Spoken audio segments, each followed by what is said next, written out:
Mr. Amitabh Kant G20 Sherpa, architect of the acclaimed Incredible India and God's Own Country, was the keynote speaker at TAAI 75 Years Logo and Celebrations launch.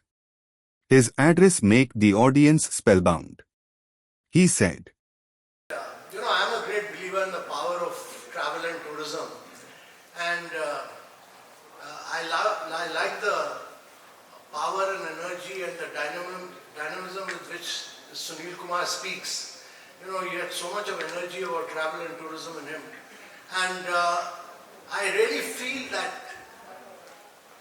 travel and tourism is the most important sector for India simply because it's a sector which has a huge multiplier impact on India's economy. For every job that is created by tourism, every direct job, there are 11 indirect jobs that are created by tourism. And if India is to grow by creating jobs, then there is no better sector than tourism, to my mind. And growth with equity can only come from tourism. And therefore my view and my advice to all of you is that don't talk about anything else, but talk only about the job creation aspect of tourism. A politician understands only that when you understand that jobs are created. For him, it's important that jobs are getting created. And I saw this in Kerala. Kerala was a failed state, when I took over as Secretary Tourism. For me, it was a punishment posting. Actually, I had a fight with the communist government. And that time, nobody had heard of Kerala as a destination. So, nobody wanted to be Secretary Tourism. So, as a punishment, they posted me as Secretary Tourism. I used that opportunity to create God's Own Country. I created that. I took that as an opportunity because that time Kerala was known only for one product, which was Kovalam beach, and a lot of encroachments had come up. It had become a very dirty destination. We closed that and we opened up new products. Backwaters of Kerala, houseboats where not a single nail is used, all the carpenters had gone away. We went back to the roots of Kerala. The Kerala martial art, Kalri Pet, which is the mother of all martial art, the Kerala cultural art forms, Kathakali, Mohiniyattam, the Kerala cuisine, appam and stew, the Kerala traditional architecture, Nalkittam houses, which were then being sold as firewood. All this was brought back. And by doing this, by going back to the strengths of Kerala, we differentiated Kerala from the rest of the world.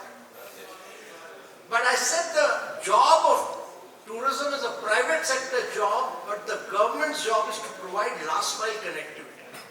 So to the backwater destinations, we provided the roads, the jetties. The government's job is to do destination marketing. And we then did destination marketing, but Kerala is a great product of private-public partnership. We worked in partnership with private sector. And therefore, my belief is that the only way we can grow as a destination is if we work in partnership with the private sector. Now, I'm saying this because one of my great concerns, and which I keep saying actually, is that in reality, if you look at India tourism, the way it has grown, we say that there are about 8, 9, 10 million inbound tourists. But in reality, if you look at it, other than the neighborhood of Bangladesh and all these regional nations, the genuine tourists who are coming as big spenders from Europe and America is not more than 1.5 million, to my mind. 1.5, maximum 2 million tourists are coming. Whereas the outbound tourism has grown to be about close to 20 million or more even. Now, India is going to buy, if you look at the total number of planes we are going to buy, we are buying over about 1,400 more planes. 1,400 more planes means that we will become the biggest destination for outbound, not inbound market. Now 1,400 planes will drive Indians all over the world. That's fine, I have no objection to that. Indians must go abroad. but we should use that as an opportunity to market India as well. And therefore my belief is that we need to penetrate global markets for more inbound tourism also.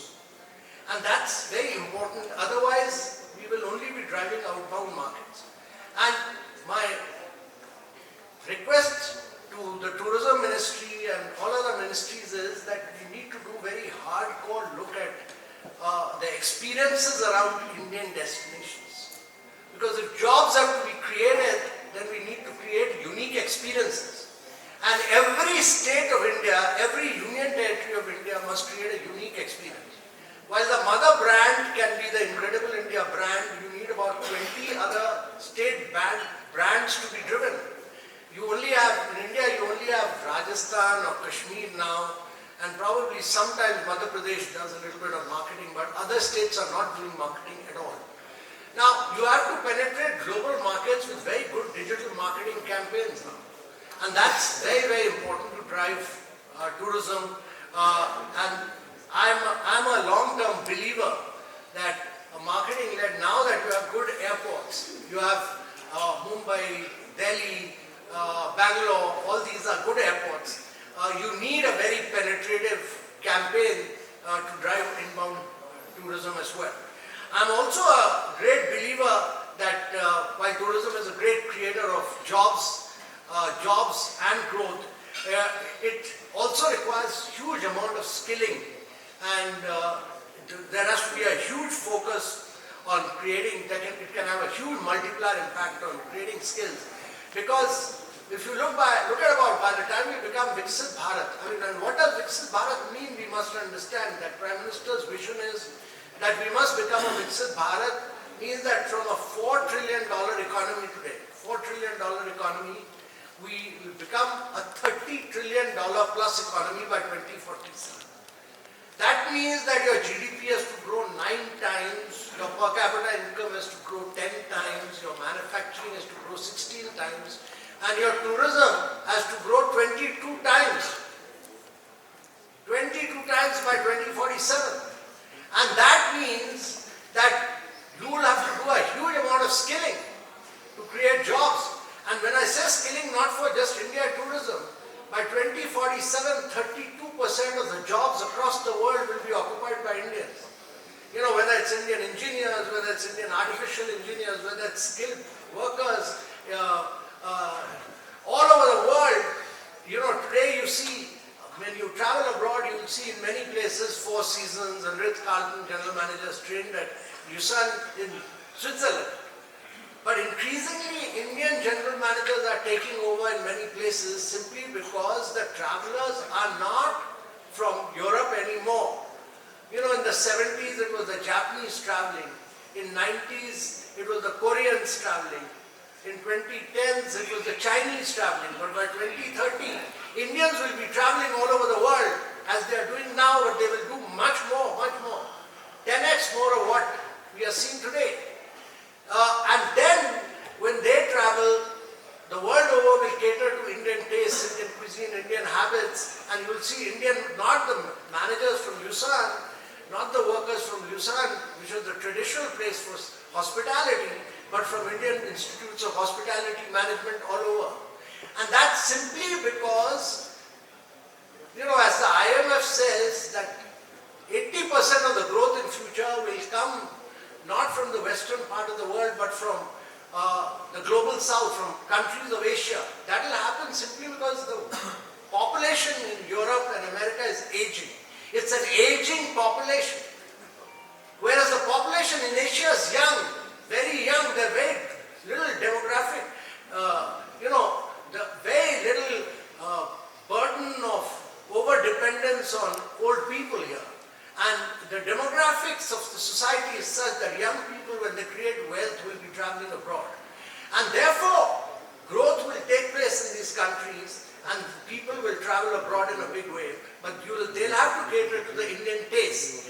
And that's why skilling, to my mind, is very, very critical. I am a great believer that India is very unique, experiential, the cultural tourism dimension of India is very unique in terms of its unique heritage, its value, and some of you should read this new book by William Dalrymple, The Golden Road, where he says that the Golden Road of India actually is far more important than the Silk Road of China. And it was a period when the world grew and prospered because the wealth India created at that point of time. And it's important that these experiences of India are turned into unique tourism assets of India. And the world will increasingly move towards these kind of great cultural experiences which we must tap into. The third point I want to make is that, when I was in tourism, India did not have a share in the global MICE market. Now, meetings, incentives, convention and exhibition market is a very, very huge market. It's a $150 billion market. India's share is just 1%. We didn't have the product to be able to do this. Now with, when we created Yashobhoomi, we benchmarked it against the best of China's exhibition centers. Yashobhoomi is better than the Shanghai and the Beijing Exhibition and Convention Center. I planned that and designed it, so I benchmarked it against that, and we got the best planners and architects to plan it out.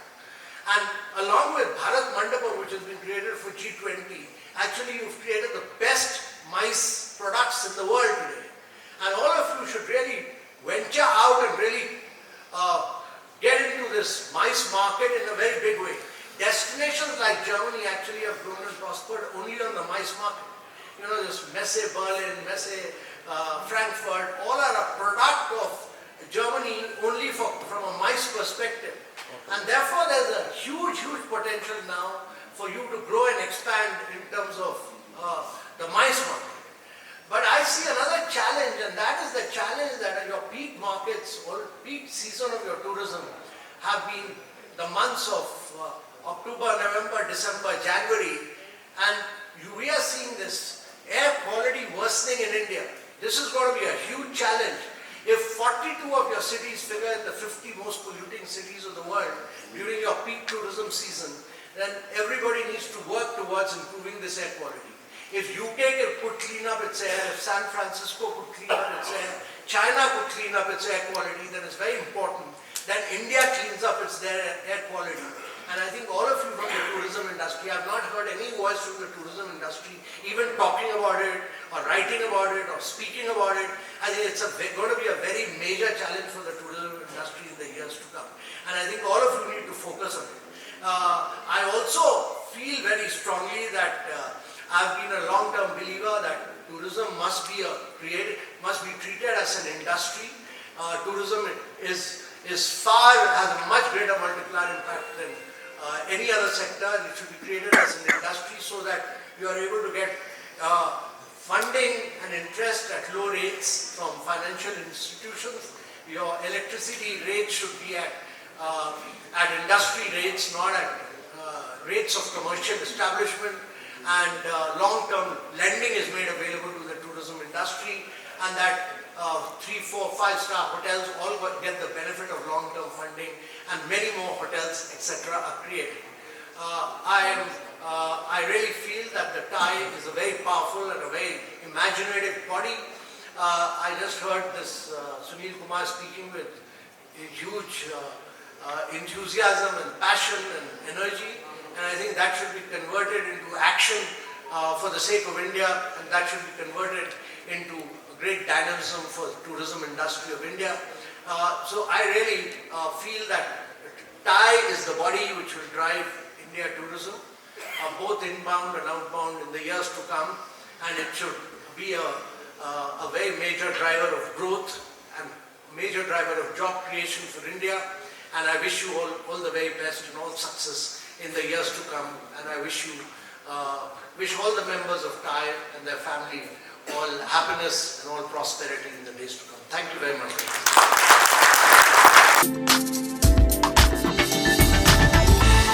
You are watching Travel World Online.